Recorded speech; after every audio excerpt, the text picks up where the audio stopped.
S'ils sont opposés, les deux ne peuvent jamais marcher ensemble. Alors il faut que la chaîne meure. La chaîne est morte. La chaîne ne marche plus, mais c'est fitos. La chaîne ne marche plus et donne la puissance à l'Esprit de Dieu. Et Nathan commence à se mouvoir. Il prend la place. Il commence à se mouvoir. Pourquoi? Parce qu'il n'était pas appelé au début. Donc il doit prendre la température de l'environnement où je suis arrivé, où on m'a mis, qui m'a appelé, et il essaie de se connecter. À là où on l'a appelé, donc il prend ses repères. Parce que là où Dieu n'était pas auparavant, quand tu l'évites, il vient, il détruit tout, parce que c'était pas sa place. Et il crée lui-même ses fondements. Et on pris les repères maintenant. Nathan marche maintenant confortablement, parce qu'il a pris le contrôle sur Nathan de la chair. Et Nathan passe. Et tout.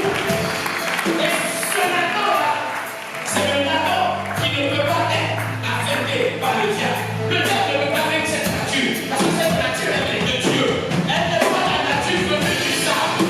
À la création, le sable est celui-là qui a créé la chair. Dans le sable, le diable a la puissance de pouvoir s'attaquer au sable qui est la poussière qui a créé Nathan chair.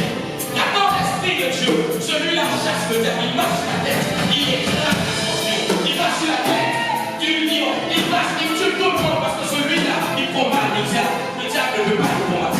Et aujourd'hui, il a pris le dessus, et c'est celui-là que Dieu voudrait appeler dans notre vie à se manifester. Gloire à Jésus. J'ai là, j'ai lu là, ça le standard, et n'attend pas parce qu'il a pris le dessus. Et là, c'est ce que Dieu demande. Marchez par l'Esprit de Dieu. Et vous n'accomplirez pas les désirs de la chair. Là, c'est la première partie qui vous dit, voici ce que vous devez faire. Appelez-moi Esprit de Dieu en vous et vous comprendrez que le diable n'a aucune force sur vous. La Bible parle de l'histoire des 5 vierges sages et 5 vierges fortes. Dans le livre de Matthieu, 25, verset 1 à 13, si la régie peut afficher parce que je vais juste développer. La Bible parle de l'histoire des 5 vierges sages et 5 vierges folles. Les vierges insensées, les vierges sensées, les vierges qui réfléchissent et les vierges qui ne réfléchissent pas. Les vierges qui sont calmes, sereines parce qu'elles savent à qui elles croient. Les vierges qui ne sont pas calmes et sereines parce qu'elles ne savent pas à qui elles ont affaire.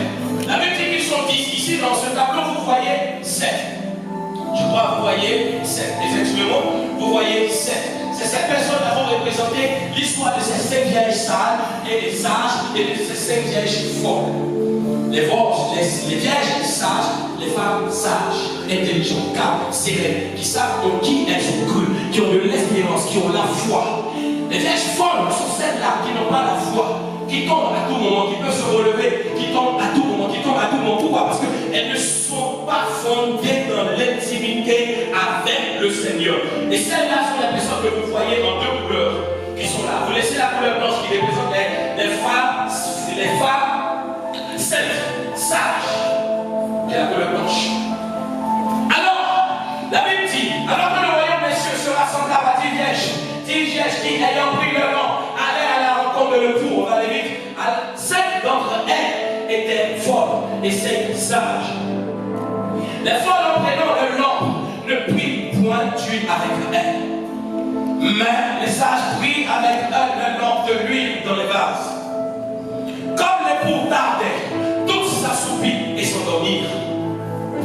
Au milieu de la nuit, on cria, voici l'époux, allez à sa rencontre. Alors, toutes ces vierges se réveillaient et préparaient le lampe. Les folles dirent aux sages, donnez-nous de votre huile, car nos lampes s'éteignent. Les sages répondirent, non, il n'y en aurait pas assez pour nous et pour vous. Allez plutôt chez ceux qui en vendent et achetez pour vous. Pendant qu'elle allait en acheter, l'époux arriva. Celle qui était prête entrait avec lui dans la salle des noces et la porte fut fermée. Plus tard, les autres vierges vinrent et dirent, Seigneur, Seigneur, ouvre-nous, ouvre-nous. Mais il répondit, je vous le dis, en vérité, je ne vous connais pas. vous ne savez ni l'heure ni le jour. Là, dans cette parabole, vous trouvez des personnes qui étaient unies ensemble, qui avaient le même corps, qui fonctionnaient ensemble. Mais pendant qu'elles fonctionnaient ensemble, elles étaient ensemble dans le même groupe, mais elles ne fonctionnaient pas toutes selon la nature que Dieu demande d'utiliser. Donc fonctionner avec la nature et la chair, parce que la chair est opposée diamétralement à l'esprit de Dieu.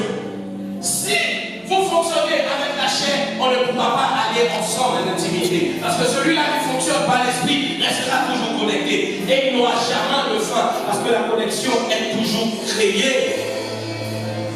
Alors pendant qu'elles étaient en connexion, elles étaient en train de prier. Comme la venue du Seigneur durait.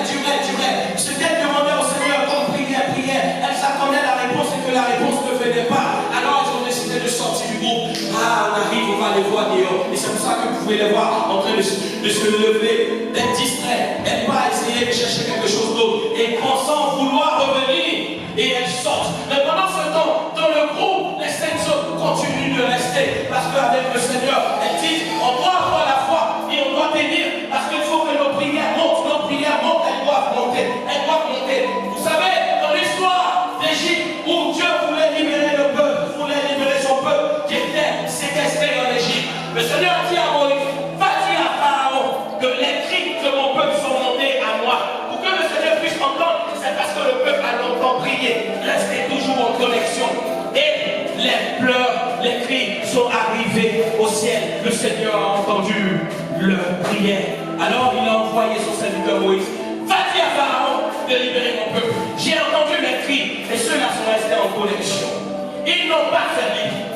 Parce que la connexion se crée dans l'instance, dans la continuité, dans une présence constante, toujours en train de prier. On ne s'oublie pas, tout le temps, jour et nuit. Elles ne manquaient pas de prier. Et vous les voyez, elles créent la connexion. Elles attendent l'arrivée parce qu'elles prient. Elles savent qu'en restant constamment en prière, le Seigneur viendra. Et voici, le Seigneur répond à la prière et il arrive. Voici le groupe qui vient, qui avance. Les pauvres est rentré. Pourquoi? Parce que le Seigneur a entendu la prière. Et c'est ce qui se passe. C'est ce qui se passe. La persévérance dans la prière amène le Seigneur à répondre. Elles ont persévéré et le Seigneur a répondu à la prière. Et c'est ce que vous pouvez voir aujourd'hui.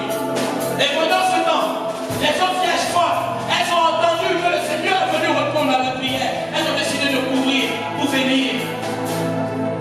Mais là, elles ne peuvent pas rentrer. Pourquoi? Parce qu'il y a une atmosphère qui est différente de la leur. C'est fermé. Elles doivent essayer de se reconnecter. Mais pendant qu'elles essayeront de se reconnecter, celles-là qui sont déjà connectées vont encore plus loin. Elles ne peuvent pas rentrer. Elles essaient toujours de rentrer. Essayez de rentrer. Elles essaient toujours de rentrer. Elles ne peuvent pas. L'atmosphère est trop puissante pour elles. Elles n'ont pas la capacité, elles n'ont pas la puissance là pour rentrer. Malgré toutes les tentatives, elles ne peuvent pas. Parce que les autres sont maintenus dans le sens de la prière. Et c'est ce que le Seigneur demande. Elles essaient, elles n'y arrivent pas. Elles n'y arriveront jamais d'ailleurs. Et voici le Seigneur va te parler maintenant. Vous, allez-vous-en, je ne vous ai pas connu. Elles partent avec désespoir. Parce que le Seigneur dit, je ne vous ai pas connu. Pourquoi? Vous n'y étiez pas quand je suis arrivé. Vous n'avez pas attendu, vous n'avez pas persévéré. Celles-là seront outils par les diables. Parce que si elles ne rentrent pas chez Dieu, c'est chez Satan qu'elles vont. Et c'est ce que le Seigneur veut nous montrer. Nous devons rester en constante prière. Toujours vivre par l'esprit et non par la chair. La chair et l'esprit sont et resteront toujours opposés. Et l'esprit de Dieu part avec elle. Il est bon parce qu'il a répondu à la prière. Il passe avec elle. Et c'est ce que Jésus fait maintenant. Jésus prend, il prend son peuple et il part avec son peuple. Les autres sont partis en enfer parce qu'elles n'ont pas eu confiance en toi. Et c'est ce que je peux vous dire.